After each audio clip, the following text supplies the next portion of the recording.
السلام علیکم ورحمت الله وبرکاتو. زه یم ستاسو ورور راتګ خاورین د خاورین وایس یوټیوب چینل سره ستاسو په درانه خدمت کې حاضر یم. ملګرو، په نننۍ ویډیو کې به موږ تاسو ته درښیو چې څرنګه تاسو د یوټیوب ویډیو په یو کلیک باندې ګیلري کې محفوظه کولی سئ. یعنې که تاسو وغواړئ چې تاسو له یوټیوبه څخه ویډیو ډاونلوډ کړئ په خپله ګیلري کې، نو تاسو به څرنګه ډاونلوډ کوئ په اسانه طریقه سره. نو تر ویډیو کتلو له مخه که چیرې تر اوسه پورې تاسو زموږ چینل خاورین وایس نه وي سبسکرایب کړی، نو مهرباني وکړئ زموږ چینل خاورین وایس سبسکرایب کړئ او ویډیو لایک یې له ملګرو سره هم شیر کړئ، ځکه چې هغه هم له دې ویډیو څخه فایده واخلي. نو راځئ د ویډیو پر طرف.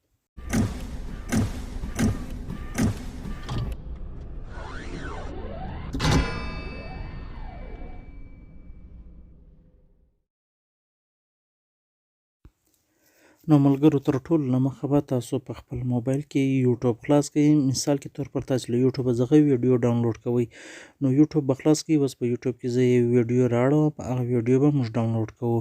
دا دی اوس زه خپل چینل خلاصوم، په هغه کې به یوه ویډیو موږ وګورو او د ډاونلوډېدو طریقه به پر هغه باندې ازما وکړو. نو دغه ویډیو زه ډاونلوډوم. دا ویډیو به اول واره تاسې ولګوئ او تر دې لاندې چې کوم د شیر نشان ورکوي چې دا ویډیو خلک شیر کوي، پر دا شیر نشان باندې به کلیک وکړئ. لاندې لیکلی دی اول کافي لینک، دا د ویډیو لینک به کاپي کړئ. بیا به تاسو بیرته پر بیک باندې ولاړ شئ. ملګرو، چې کله تاسو پر بیک باندې ولاړ شئ، کروم به خلاص کړئ. په کروم کې به سرچ کړئ سیو فرام نیټ. دا اوس ما ولیکئ سیو فرام نیټ. د سیو فرام نیټ چې کله تاسو ولیکلی، بیا به تاسو ته دا انټرفیس په مخه درراسي. دا چې رال دغه اول چې کوم سایټ دی، دغه سایټ به تاسو خلاص کړئ. دغه سایټ اوس زه خلاصوم، تاسو به وینئ چې څرنګه موږ ویډیو چې کومه ده هغه ډاونلوډ کوو. نو دغه سایټ چې کله تاسو خلاص کړئ ملګرو، دا ګوره دا سایټ اوس زه خلاصوم. دا سایټ ما خلاص کړی. دلته چې کوم لینک تاسو کاپي کړی دی، هغه په دې ځای کې پیسټ کړئ. دغه لینک اوس ما دلته پیسټ کړی.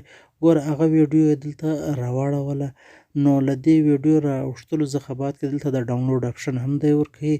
دا ګوره دلته ولیکله ډاونلوډ. دا ډاونلوډ باندې چې کله تاسو کلیک وکړئ، دغه ویډیو به زر تر زره ستاسو موبایل ته راواوړي. نه یو اپلیکیشن غواړي، نه بل څه غواړي. د دې ډاونلوډینګ شروع سولی. دې خواته ډیټیل ورسره لیکلی دی.